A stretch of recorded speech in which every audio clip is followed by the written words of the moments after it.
Magandang umaga mga kapuso. Bago kayo umalis patungo sa inyong trabaho o eskwela, maiging magbaon ng payong bilang panangga sa matinding init o kaya naman ay biglang ulan. Sabi kasi ng Pag-asa, magdadalang easterlies ng mainit na temperatura at mga rain cloud o mga ulap na magdudulot ng panandaliang ulan. Ngayong umaga, asahan na po ang light to moderate rains sa ilang panig ng Pangasinan, kasama dyan ang Aurora, Samar Provinces, Basilan at ang Caraga Region. Base po yan sa rainfall forecast ng Metro Weather. Pagsapit ng hapon, uulan na ilang pambahagi ng bansa, partikular na po sa Ilocos Region, kasama dyan ang Cordillera, ang Central Luzon, Southern Luzon at Eastern Visayas, kasama rin po ang ilang bahagi ng Mindanao. Mababa naman po ang tsansa ng ulan ngayong araw dito sa Metro Manila. Ingat po tayo, mga kapuso.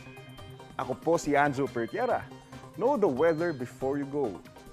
Para mark safe lagi, mga kapuso.